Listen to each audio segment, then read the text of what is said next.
Добар ден. Петок, можеби најопуштеното издание на студиото. Студиото започнува од 14 часот со трајање до 23 часот. Јас сум Владко Чаловски, ова е мојата колешка Јана Јосифовска, која што во продолжение ќе ни каже што е она што ќе го гледаме денес. Така е, како и секогаш, најпрво добар ден од мене, следува генералната најава. Започнуваме со извадоци од најинтересните поенти, односно разговорите во вчерашното отворено студио 1 со колегата Александар Чомовски. Потоа во студиото ќе го имаме нашиот колега Славчо Поповски, кој што ќе не информира за временската ситуација викендов, а секако и од следната недела, дали ќе имаме подобрување и конечно некои сончеви денови. 14 часот и 30 минути веќе добро ја познато следуваат вестите на 1 ТВ со колешката Елена Джогоманова. Со мене со колегата Чаловски повторно се гледат од 15 часот и 20 минути. Како гости ќе имаме млади момци, односно Игор Антов и Филип Цветков, кои што се организатори на Конект фестивалот. Веќе трет пат ќе се одржува, но интересно е што е тој првиот средношколски фестивал, па ќе слушнеме малку повеќе околу неговата организација. 15 часот и 40 минути колегата Дејан Андоновиќ тука во студиото со анализа заедно со нас секако на најактуелните светски настани и случувања. Во 17 часот ова студиот, тој блок ќе го отвориме со интервјуто на колешката Андреја Чобанова, кој што го имаше со професор доктор Дејан Докиќ, пулмолог, и секако она што е во фокусот овој период, пролетните алергии, неколку совети до вас и сите оние што имаат вакви проблеми, како да се справат. Секако тука ги отвораме со колегата Чаловски и телефонските линии, па ќе имате можност да прокоментирате на оваа тема. Веќе од 17 часот и 30 минути забавниот дел стартува со возење со Вучиќ, па ги имаме нашите ексклузивци Стефан и Нина и секако Сергеј Варошлија со неговите модни критики и совети до вас. Вечерашното студио 1, 19 часот и 25 минути, колешката Јадранка Костова. Главната тема во овој дел ќе биде околу прогласувањето на епидемијата на морбили, уште од пред 3 месеци. Ќе разговара со доктор Александра Грозданова, која што е председател на Националниот комитет за имунизација и кои се ефектите и што треба во иднина да се презема.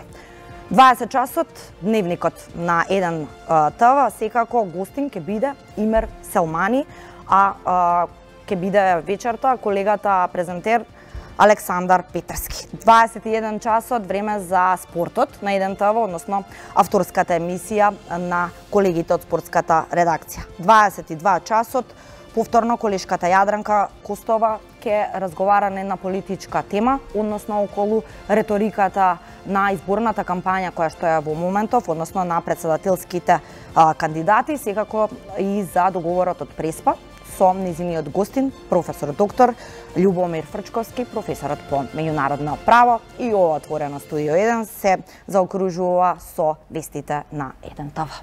Така, а гостин Чомовски вчера во студиото во терминот околу 19 и 15 часот му беа лекарот Суат Скендери и магистерот по политички науки на Универзитетот во Будимпешта Акив Кариман. Разговара на тема од ромските гета до светските универзитети во пресред на Меѓународниот ден на ромите 8 април. Да погледнеме дел.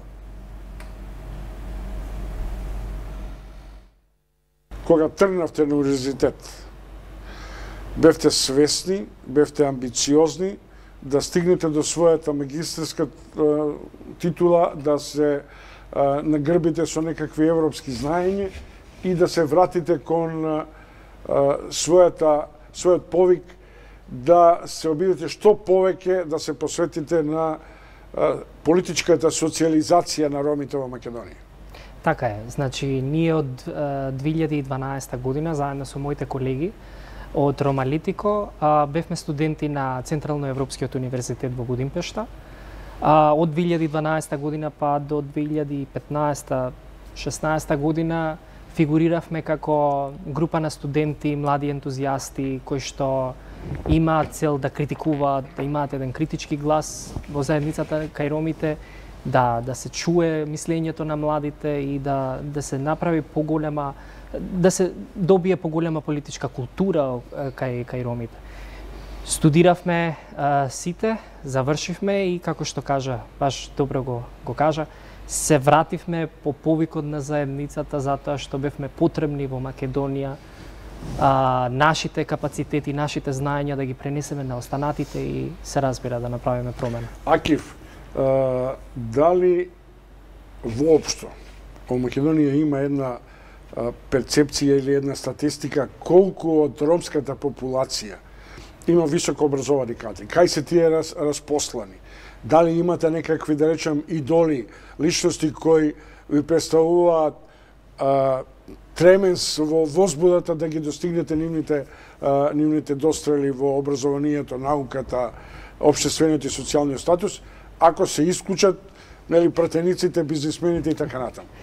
Се разбира. Верувам дека секој, без разлика дали е ром или е не ром, има своји идоли, се разбира, и во академијата, и во сите останати сфери во општествениот живот. Наши идоли, верувам дека ние сме втора генерација на активисти кои што делуваат во рамки на Република Македонија и во Европа. Верувам дека нашите семејства се главните виновници што така сме воспитани, верувам, на прв план. Што недостига во овој општ амбиент на едукација, социјална инклузија и така натаму, ромите да ги добијат сите атрибути на една важна гранка, а тоа е здравствената заштита. Ние се дојдовме во ситуација да правиме фетиш дека најдовме гинеколог, увезовме за да има во Шутово Ризаре, што е несвојствено во услови кога се повеќе има роми кои се стремат да се запишат и на медицинските науки, а и ги има лекари. Така е. Генерално во Македонија имаше недостиг на матични гинеколози, не беше случај само со Шутово Ризари, меѓутоа Шутово Ризари е дел од градот Скопје и затоа беше несвојствено зашто немаше таму. Сепак се најде решение за таа ситуација, меѓутоа она што мене ме плаши за во иднина е овој тренд на заминување.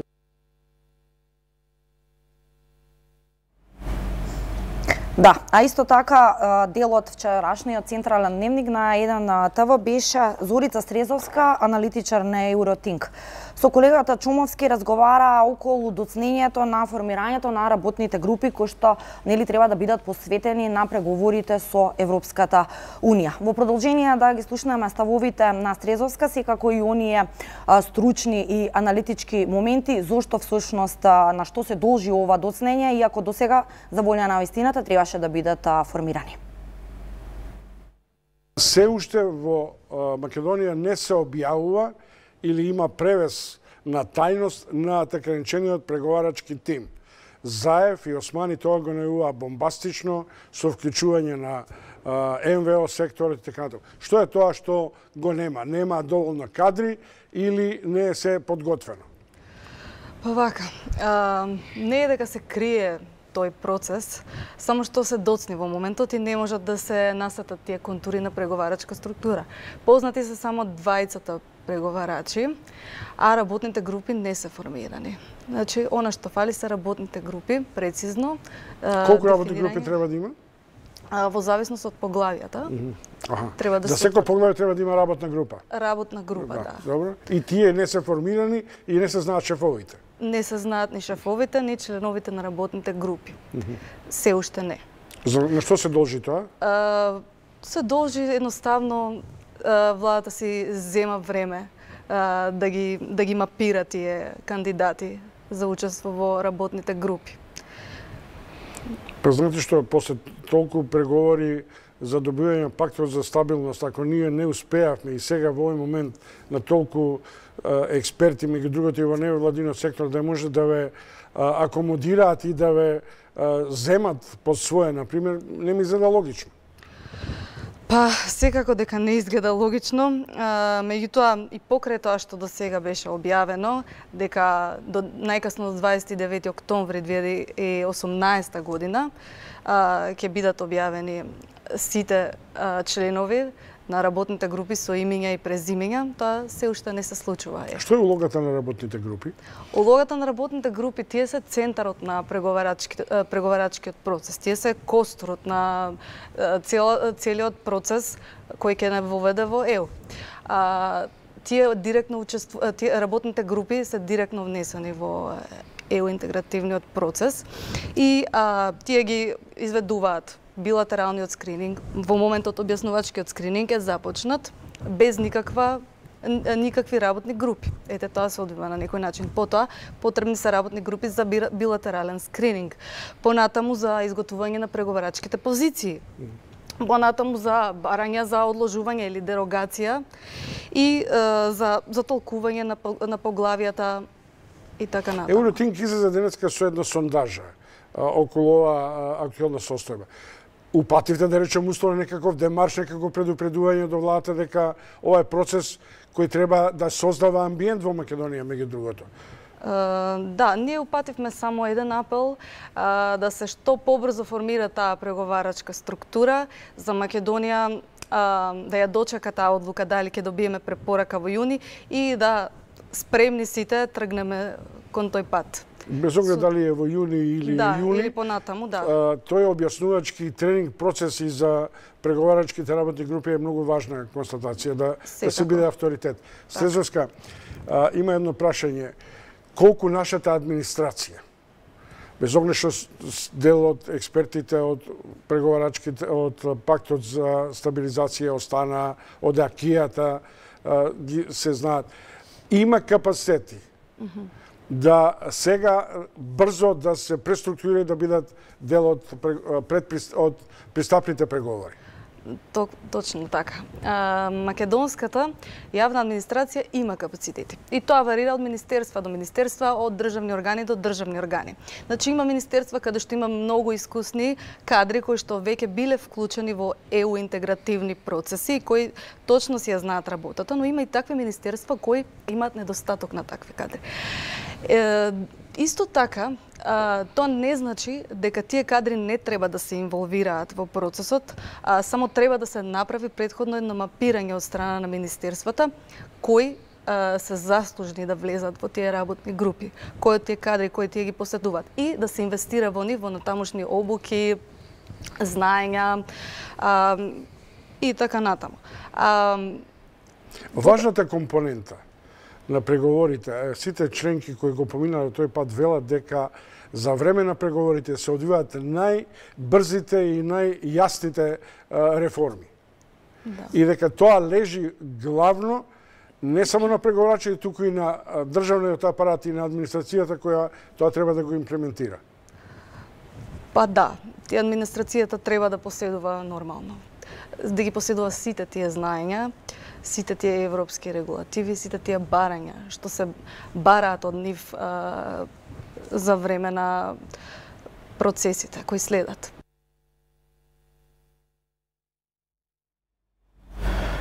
Уште една тема која што се работеше во ова студио со колегата Александар Чомовски, неговите гости Маријан Арсовски, професор на Факултетот за безбедност, и Весна Поповска, докторант по прашањето за безбедноста и меѓународниот мир. Е 7 децении НАТО. Дали тоа значи заштитен чадор или фронт, односно страф од конфронтации? Со оглед на вчерашната прва дебата на председателските кандидати, ја слушнавме кандидатката професорката Гордана Силјановска-Давкова, која што рече дека преспанскиот договор ќе го почитува, меѓутоа нема да го употребува, нема да ја употребува придавката, се извинувам, северна. Во тој однос Арсовски и Поповска одговараат што тоа би можело да значи во меѓународните односи. Да го погледнеме. Силјановска потврдува дека ќе го почитува преспанскиот договор, иако нема да ги уважува и да ја ословува Македонија како Република Северна Македонија, што е па составен дел на реперкусиите од преспанскиот договор. Професор Арсовски, вас ве прашувам, Може ли така парцијално да се преземе што ни одговара и тоа ќе го реализираме, а при тоа да не создаваме недоверба кон партнери кои треба да не прифатат во друштво на држави кои се од збор.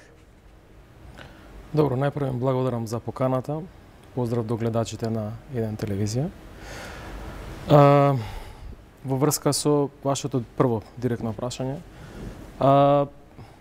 мора да го земе во предвид фактот дека ние сме моментално во избори. Така и моментално постои изборна кампања и сите знаеме и сме сведоци дека во една изборна кампања секојаш се збори све што е во интерес на гласачкото тело. Така. Меѓутоа, после изборната кампања ќе има друга политика. И сега не би сакал премногу да квалификувам многу работи, што ќе кажат политичарите, бидејќи нели политичарите за време на избори можат све да кажат. И бидејќи е битно е гласачкото тело, меѓутоа на крајот доаѓа до власта, до врвот, кој што треба, од кога ќе се делегира тој мандат од страна на граѓаните, треба разумно и рационално да одлучат што е подобриот пат за тоа гласачко тело. Гласачкиот народ одлучува еднашка во 4 години, има еден ден, политичката власт секој се бори за тој еден ден, а понатаму останатите 4 години се останати на политичката власт да одлучува она што е најдобро за гласачкото тело. И сега такви изјави ќе има многу. Значи, од повеќе аспекти и така натаму може ќе остане и се погуста и потешка таа реторика. Меѓутоа мора да земе предвид дека ова се веќе политички избори и дека веќе, знаете како викаат, целта ги оправдува средствата. Може све да се каже на тие избори. Меѓутоа сведоци сме дека во меѓународното право се постојат меѓународни договори и непочитување на тие меѓународни договори се постојат и последици. И ние бевме жртва на непочитувањето на еден таков договор што доведе до оваа агонија во последните 11 години. Весна Поповска, што е НАТО за нас? НАТО за нас е пред се израз и еманација на суверенитетот и НАТО е многу сериозна работа. Не би се согласила со професорот, ки си дозволам да кажеме дека се што може да се каже во избори, затоа што се што се кажува во избори има реперкусии надвор. Неодговорноста на определени политичари и нивното дилетантско однесување сите ќе го платиме како граѓани. Затоа и сметам дека изјавата е апсолутно несериозна и дека не го помага членството во НАТО. НАТО за нас е гаранција за границите, гаранција за суверенитетот пред се, но и гаранција на државноста во поширока смисла, затоа што ова е свет на транснационални закани, никој не може сам. Исто како што ниту еден човек не е остров, така ниту една земја не е остров. Малку во метафоричка смисла, освен можеби дури земјите кои се острови па имаат друг тип на проблеми. Зашто би ги чувала НАТО нашите граници кои се инаку дефинирани со билатерални договори и каде што реално немаме закани за територијалниот интегритет, да речем? Зошто така се издига тоа дека НАТО е чадорот на територијата на оваа Македонија, Република Северна Македонија? Пред се заради контекстот, иако тоа не е единствената улога на НАТО во целата приказка. НАТО е многу поширока приказка што за жал ние некако не ја свативме доволно сериозно. И медиумите, но и ние како граѓани, како експертска јавност. Чувањето на границите е важно не само во физичка смисла, затоа што во денешно време границите не се единствено во заканите. Имате сајбер закани, има случаи со тероризам, има нови безбедносни закани кај што границата и не чувањето физичко на границата не може многу да ви помогне. Мигрантската криза покажа дека тешко се чува, јас на тој план апсолутно се согласувам. Меѓутоа тоа е важно, затоа што географијата е прашање на судбина, а политиката е прашање на мудар избор. Затоа е геополитика и тие две работи треба да се преклопат. Географската позиција на Македонија и бара да се ојача, односно да влезе во Сојуз, затоа што ние сме мала земја, лендолок, значи нема излез на море, централно поставени на Балканот и нас не фаќаат сите судири на истокот и западот и сите ветрометини. Нас ни е потребен поголем сојуз. Решението за секој проблем е отвореноста. Од најбаналните човечки работи, како вика Ејнштејн, човечкиот ум е како падобран, користен е само кога е отворен. Исто тоа важи за сите општества. Ние мора да ги отвориме и границите, да ги прошираме, да ги експандираме со сојузниците. Назад сме во студиото во живо со нашиот колега Славчо Поповски. Славчо, февруари, март, еве април веќе дојде, меѓутоа поголем период на суша на место како што сме навикнати врнежи. Така, да. Зошто? Но Кога ќе се промени нешто? Конечно, како што веќе најавивме, како што моја гледачите да се информираат и на нашиот сајт edentava.mk, веќе од недела попладне, односно во вечерните и ноќните часови кон понеделник, како и на почетокот од следната недела, врнежите ќе се интензивираат и ќе ги има насекаде и локално ќе наврна на 30 литри на метар квадратен воден талог, па со ова и ставаме крај на ова подолготрајна суша. А ќе траат тие дождови цела недела или? Па според сегашните анализи кои ги имаме, во најголем дел од следната недела очекуваме почести врнежи од дожд, а локално поради загреаната атмосфера ќе има и развој на нестабилна облачност проследена со пороен дожд, грмежи и засилен ветер. А викендов? Викендов во текот на утрешниот ден ќе имаме пооблачно време, но сепак врнежите ќе ги има на повеќе места, но ќе бидат со релативно слаб интензитет. И да напоменеме дека поради падот на температурите некаде за 7 до 10 степени на највисоките планински места ќе има и врнежи од снег. Тоа сакав да те прашам, Славчо, во однос на температурите ќе останат вака свежо е деновиве? Свежо е, да, точно на така. потопли, посунчеви денови? Свежо е, но температурите се релативно високи. Свежината ја условува ветерот кој го има во моментов од јужен и од југоисточен правец кој повремено засилува на интензитет и сето тоа условува температурите да се осеќаат како пониски од реално измерените. Значи и ветерот ја прави белјата, народски кажам. Да, точно. А Славчо, кога ќе отворам на сајтот на edentava.mk и кога ќе видам таму најчитани и ми излегува неколку пати циклонот Кристијан, Кристијан. Тој циклон Кристијан активен е, не е активен? Активен е најпрво. Тој ќе биде ова што ќе го донесе интензивни врнежи во западна и северозападна, како и југозападна Европа, па во Италија. И полека тој бран веќе доаѓа кон Македонија и како што кажав, некои условува поинтензивни врнежи веќе од недела навечер во текот на ноќта кон понеделник. Неодамна имаше уште една статија која што рече ќе ви интересира како ги добиваат имињата и зошто ги добиваат имињата. Таа ти беше неодамна постирана на edentava. Овој зошто е Кристијан?